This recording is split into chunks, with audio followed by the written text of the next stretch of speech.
Assalamu alaikum miss, this is our video demonstration for our CEP project presented to you by Osama Azhar, roll number 93, and Abdul Basit, roll number 137. So miss, this is the code for our project which we wrote ourselves, and I am going to run the test cases one by one here. So the first test case is we worked our project on the first on the barber synchronization problem, and in this problem basically as you already mentioned to us, we have a shop and there are a limited number of chairs and there's a chair for a barber. So the total number of chairs we will be setting is 3 for this test case, and the used chairs would be 1, and the status of barber's chair would be true. True means that the chair is occupied, he's cutting someone's hair. So let's go. And so the total number of chairs is 3, and okay, so basically the total number of chairs used is going to be 1, and the status of barber's chair would be true. So the expected output we have for this is that the number of chairs should increase, so they should increment until they reach 3, which is the total number of chairs. So as you can see, we reach chair number 1, and then chair used has reached 2, and then it reaches 3, and then it starts to decrement, and then it reaches as it starts to decrement after the customer has left. So as you can see here that the code is working properly, since we had a chair used 3, which is the total number of chairs, which means all the chairs have been occupied. Therefore any customer coming to the shop would have to leave, because barber is busy cutting someone's hair, as we set the barber status to true, and there's no available space left. Therefore as you can see, the unattended customer leaves the shop, and soon enough barber gets free, and then the next person moves on to the barber's chair, and so we see the chair used goes to 2, and then it goes to 3 again since a new customer comes back, and so on. And then as soon as it reaches 3, any customer coming into the shop leaves the shop because there is no space left. Okay, so that's our test case number 1. Now moving on to test case number 2. In test case number 2, we have total number of chairs that equals to 3. Used chairs is 1, just like the previous test case. But in this test case, we are setting the barber's chair to false. False meaning that the chair is empty. So there are 2 expected outputs we are going to observe here. Yes, so basically the expected output here is there are 2 expected outputs. Number 1 is the barber chair should become true, since he's going to take a customer to his chair, a waiting customer, and therefore the status would be set to true. And then second expected output we are going to observe here is that barber's function should print occupied. Alright, so let's test this case out and see what we get. So as you can see, enter total number of chairs we have is 3, and the number of used chairs will be set to 1 again, and this time we are setting the barber's chair to false, since it's empty. So what happens is, first, that the barber chairs, according to our expected output, it becomes true, which is good. Then the next thing that happens is chair goes to 0, because a guy moved from the waiting chair to the barber's chair, which is also expected. So the code is working properly so far, and then the chair starts incrementing as more and more customers arrive, and soon enough all the available chairs are used up, and so no new customer can enter the shop. Therefore any customer that comes to the shop leaves the shop, and then eventually what happens, the barber gets his work done, and so he takes another customer from the waiting customer. It goes to 3, and then a new customer comes in and takes up the available space, so the chairs go to 3 again, number of chairs. And then again a new customer comes and he has to leave the shop because there is no more available chairs. At the end the threads exit. So as we noticed, the first test case here, as you can see has passed. The barber's status became true. Let me show you just a second. Yes, as you can see, the barber's chair status became true. But what we didn't get, however, according to our programming, we should have received, due to the barber function, we should have received occupied. And but since for some reason the chair has barber's chair occupied did not print, so this this expected output has failed, unfortunately. Alright, next, moving on to the third test case. In this test case, we are setting all the chairs, number of chairs, number of available chairs, which is the used chairs, equal to total number of chairs, which means there are no available chairs here. And then the status of barber's chair is also being set to true, which means the barber's chair is occupied as well. So basically there is no space, and the expected output we are expecting here that any customer that enters the shop and this state has to leave the shop. This is also the test case we used to test out our bulk function. Basically this is the bulk function that is being called, where the unattended customer has to leave the shop, and so the bulk function should perform well, and the status should be passed, as I will demonstrate to you shortly. Okay. Linux terminal, do your magic. Enter total number of chairs. The total number of chairs now is 4, and then the number of chairs is also 4, since according to the test case, and then the status of barber's chair is true. So the first thing we notice here is that the status is print, and then the number of chair, let's let the code finish. Yes, okay. Alright, so first thing we notice here is that the barber's chair, yeah, as you can see, we have implemented this barber's chair occupied feature, where the barber's function, cut hair function, performs this, as I will shortly explain in the code. But this feature is implemented, and in the previous test case this failed, but in here it's working properly. So as we know, customer should leave the shop. So yeah, let's see where it leaves the shop. Okay, so customer here leaves the shop because there is no available space. Chairs used are 4, and then what happens is that customer leaves shop again, chairs are still 4, all the space is used up. And then what happens is one customer goes to the barber's chair, and then the chairs are used up again. And then what happens, a new customer comes, and then the chairs are used up, all used up, so the customer has to leave. So the bulk function is performing pretty well. Okay, now the fourth test case we have tested is basically if there are no chairs. Let's say we have a unrealistic condition that there is a barber shop which has no waiting chairs. You just come in, and if the barber is free, he cuts your hair, otherwise you gotta leave. So in that kind of situation, we have no chairs, and then therefore no new used chairs, since there are no chairs, and then the barber's chair is free. So we are expecting a deadlock here, because this is a very unrealistic condition, and according to our coding this should not be possible. So it should produce a deadlock. Let's find out. 0 0 Intel barber chair false. Okay, we'll wait for a while to see if the code can keep on running. As you can see, the code has entered a deadlock as expected, and the terminal is stuck, so I'm going to have to interrupt the terminal manually.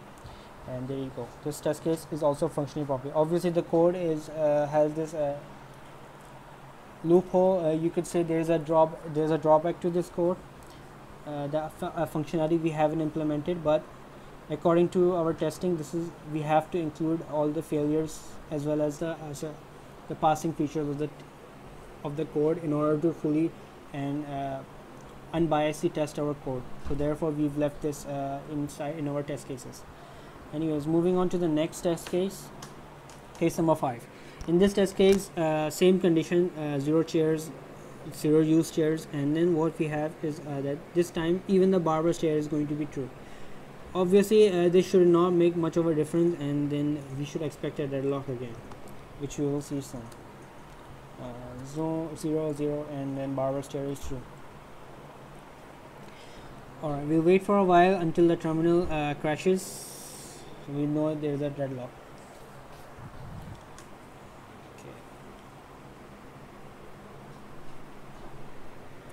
As you can see, miss, again we can see there's a deadlock situation here. So this also proves that even though you may have implemented semaphores, your semaphores may act as a double-edged sword and cause deadlock in your code. So this means we have to implement our semaphores much better, or maybe perhaps use a mutex to fix this issue, but due to the lack of time we could not do so, so we just left this test case here. Okay.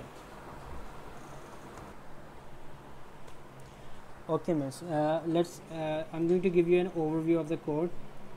So basically, miss, starting from the top, we have not implemented. First, we thought about implementing multiprocessing, but then me and Abdul Basit decided that we will proceed forward with threading, as we thought it best for our logic, basically.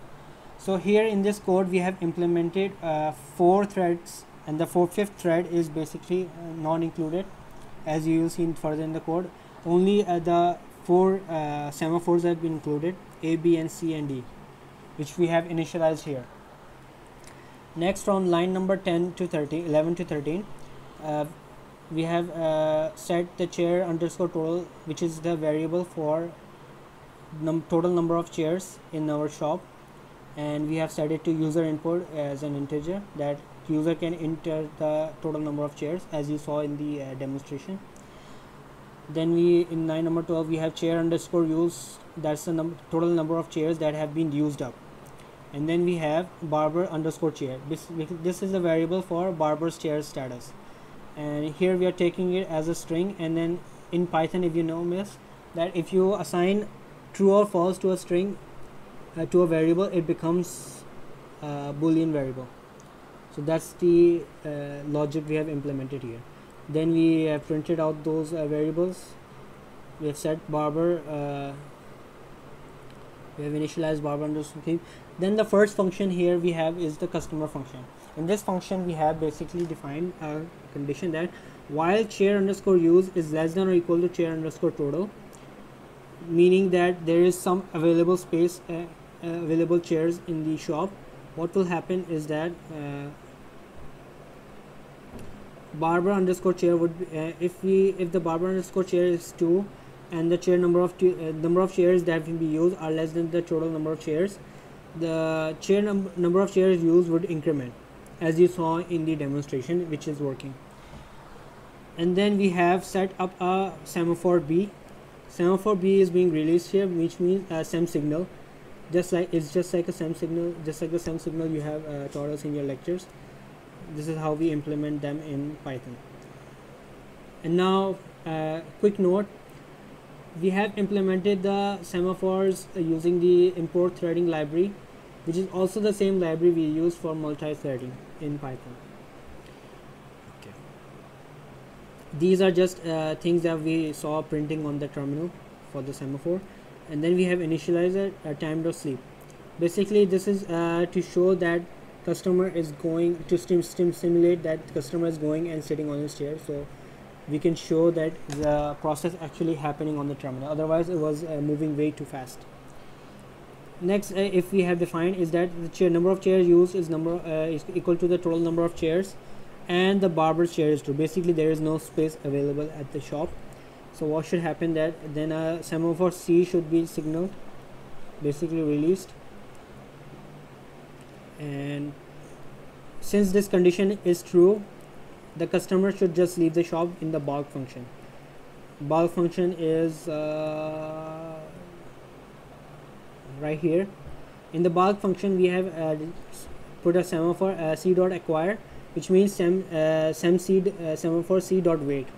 Basically semaphore c is waiting for semaphore signal c to signal it to allow it to move forward. So here this is the so as soon as this condition is true, we sem signal the semaphore c, and then as soon as it is sem signaled, it moves to these conditions, and then it prints attended customer has left shop. If we did not implement this semaphore here, for example, then what would happen is that the bulk function would execute automatically regardless of whether or not whether or not the conditions for bulk function have been acquired. So here the condition is, if the chairs are not being used, bulk would not execute, it will just pass. Chair number of chair used is 0. Otherwise what will happen then, if the condition is true, it will print. Next function we have here is basically the cut here function. The cut here function is being called by barber. So let's look at the barber's function. If there is a condition that says if the chairs are not used, if the chairs are not equal to 0, basically meaning the chair, there are some chairs that have been used and the barber's chair is false,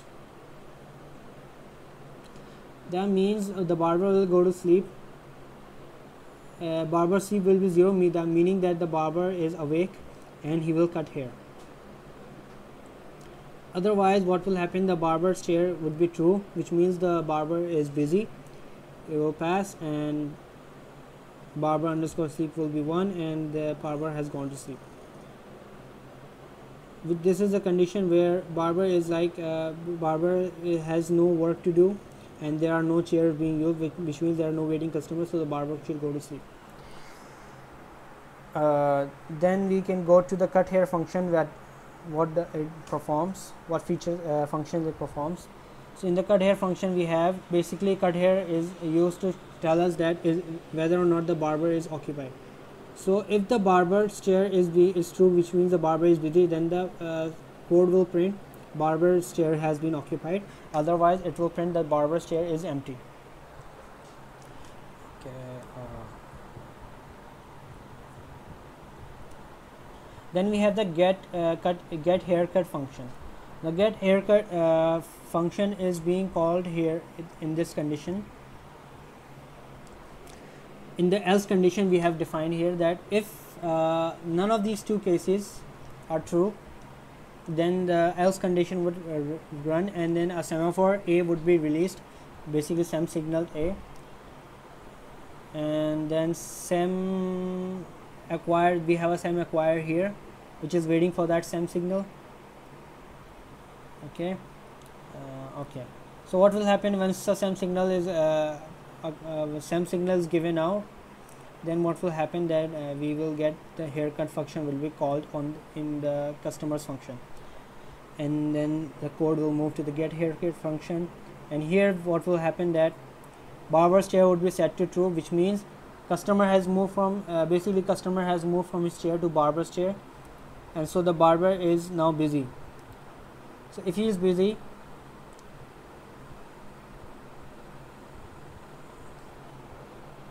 then the barber's chair status would be printed that he is busy, his chair is true, and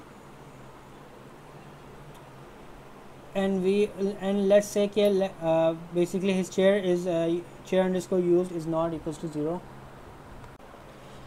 Okay, miss. So basically if chair used does not equals to 0, that means that it will pass, equals to 0 if it will pass, and if it is not equal to 0 and the barber is basically going if someone is going to get a haircut, so what should happen is that the number of chair is going to reduce, it should decrement by 1, because the customer is moving from the waiting chairs to the barber's chair. So that's why we have implemented here this line 102, which decrements the number of chairs used. And then again, once all this has been performed, it calls the customer's function again and repeats the whole process. Okay, so let's have a look at the main def main function. Here in the main function we have initialized all of our threads, thread 1 to thread 5. The thread 1 is representing the customer thread, the thread number 2 is representing the get hair cut thread, number 3 is representing cut hair function, thread 4 is representing barber's function, and thread 5 is representing the bulk function.